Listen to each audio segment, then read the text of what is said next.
राजीव तुली ये कह रहे हैं कि अगर यही स्टेटमेंट वारिस पठान ने दे दिया होता तो इस देश में हंगामा मच गया होता।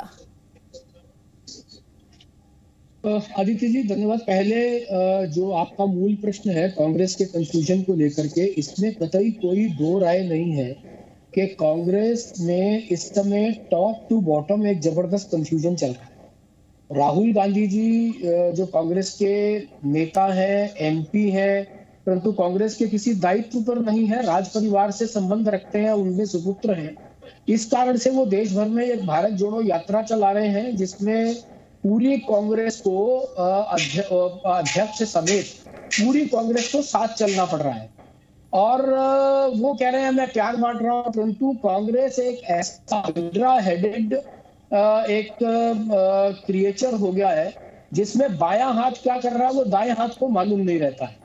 ये वही मणिशंकर अय्यर जी हैं जिन्होंने यहाँ तालकटोरा गार्डन में कहा था कि यहाँ चाय बेच सकते हैं, फिर पाकिस्तान गए थे कि मोदी को हराने में आप हमारी मदद कीजिए। अब ये नीच, मोदी नीच है, मतलब ये सब बातें लोग ये कहते रहे हैं। और इस सारे में या तो जो राहुल गांधी का यात्रा का पर्पस है उसका बाइन कांग्रेस के कार्यकर्ताओं में ही नहीं है कि राहुल जी वाकई ये करना चाह रहे हैं। तो राहुल जी पता नहीं भारत जोड़ेंगे या नहीं जोड़ेंगे। मुझे लगता है कि अपने पार्टी के कार्यकर्ताओं को, अपनी पार्टी के वोटर्स को, अपनी पार्टी में साथ चलने वाले नेताओं को ही अपनी बात अभी तक वो कुल मिलाकर के नहीं समझा पा रहे हैं।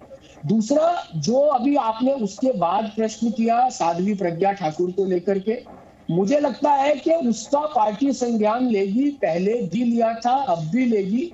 अगर उन्होंने कुछ गलत कहा है या गलत किया है तो उस पर एक्शन होना चाहिए, और क्यों नहीं होना चाहिए ये पूछा जाना चाहिए।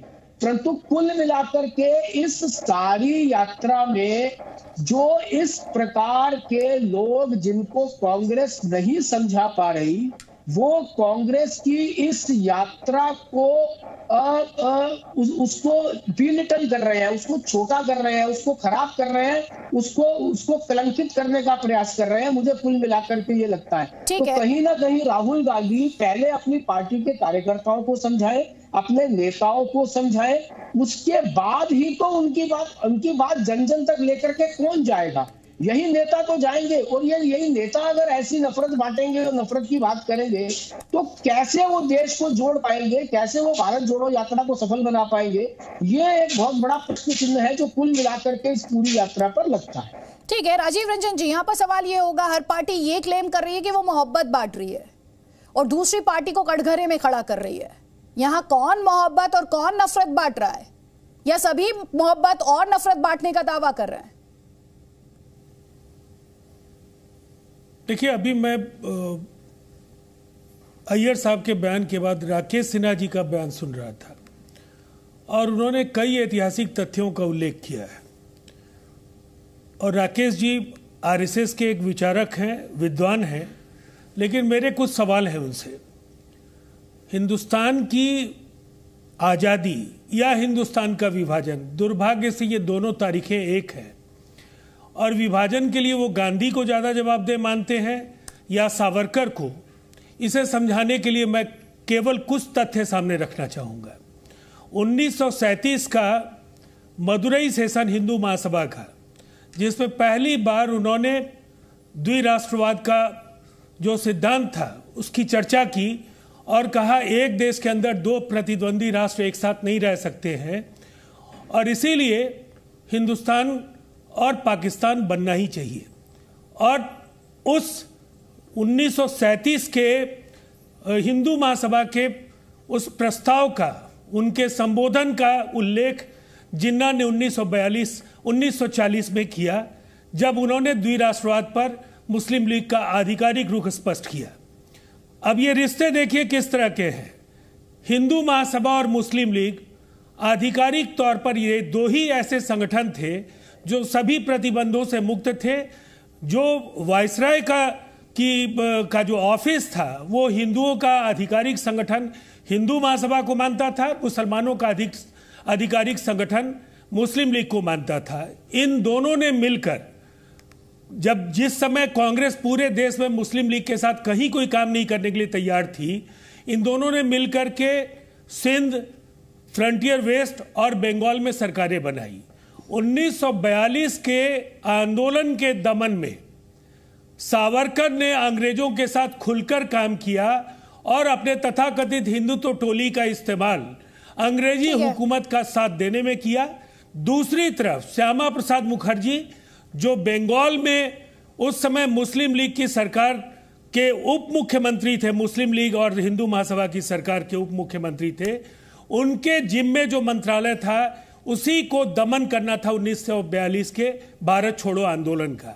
इतिहास की ये जो तथ्य हैं, ये मैं समझता हूं इसको चुनौती देना राकेश जी के लिए भी संभव नहीं होगा। और इसके बाद कई ऐसे ऐतिहासिक तथ्य हैं जब तिरंगे को लेकर के इनका रुख देश के सामने आया, और कई ऐसे प्रश्न हैं जिससे हम ये कह सकते हैं कि हिंदुस्तान के विभाजन की बुनियाद विभाजन के 10 साल पहले अपने आधिकारिक प्रस्ताव के जरिए हिंदू महासभा ने मदुरई सेशन में रख दी थी, और लगातार उस सिद्धांत के जरिए कई राज्यों में अपने अल्पसंख्यक, जिन्हें हम कहेंगे मुस्लिम बहुसंख्यक राज्यों में हिंदू मंत्री बन सके, इसके लिए बाजाप्ता अपने लोगों को उन्होंने समझाया और वो उस सरकार का हिस्सा बने। और इसीलिए इतिहास इस बड़े धोखे को नहीं ढक सकता है, चाहे जितनी लंबी चौड़ी बात करे। ठीक है, ये हम इतिहास में बार बार जा रहे हैं, लेकिन अपने दर्शकों को यहाँ स्पष्ट कर दें, हम 2022 में डिबेट कर रहे हैं। जो नेताओं द्वारा बयान दिए जा रहे हैं, जो कांग्रेस पार्टी, एक सेकंड राकेश जी, मैं आगे आपको मंच दूंगी सर। अभी मेरे पास एक गेस्ट है जिनका मैंने एक भी कमेंट नहीं लिया सर, और मैं बार बार ये कोशिश कर रही हूँ कि अगर आप लोग वर्तमान में रहेंगे और जो मौजूदा पॉलिटिक्स हो रही है जिसमें आरोप और प्रत्यारोप लग रहे हैं, जिसमें राहुल गांधी कुछ और कह रहे हैं, वो मोहब्बत की बात कर रहे हैं, लेकिन जो उन्हीं की पार्टी के नेता है वो कुछ और ही बोलने लग जाते हैं, और ये स्टेटमेंट आगे पीछे ही होते हैं। तो सुन लीजिए इस कंफ्यूजन के बारे में हम बात क्यों कर रहे हैं, देखिए जरा।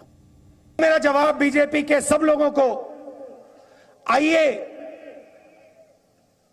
आप भी नफरत के बाजार में मोहब्बत की दुकान खोलना शुरू कीजिए। अंत में आपको करना पड़ेगा, क्योंकि हमारा धर्म, हमारा देश मोहब्बत का देश है, नफरत का नहीं है। हर वक्त अपनी ही बात करते हैं। आप किसी को मत देखो, मोदी को देखकर वोट दो, तो भाई तुम्हारे को तुम्हारी सूरत कितनी बार देखना, कॉर्पोरेशन में भी तुम्हारी सूरत देखना, एमएलए इलेक्शन भी तुम्हारी सूरत देखना, एमपी इलेक्शन में भी तुम्हारी सूरत देखना, हर जगह कितने भाई, क्या आपके रावण के जैसा 100 मुख है क्या है?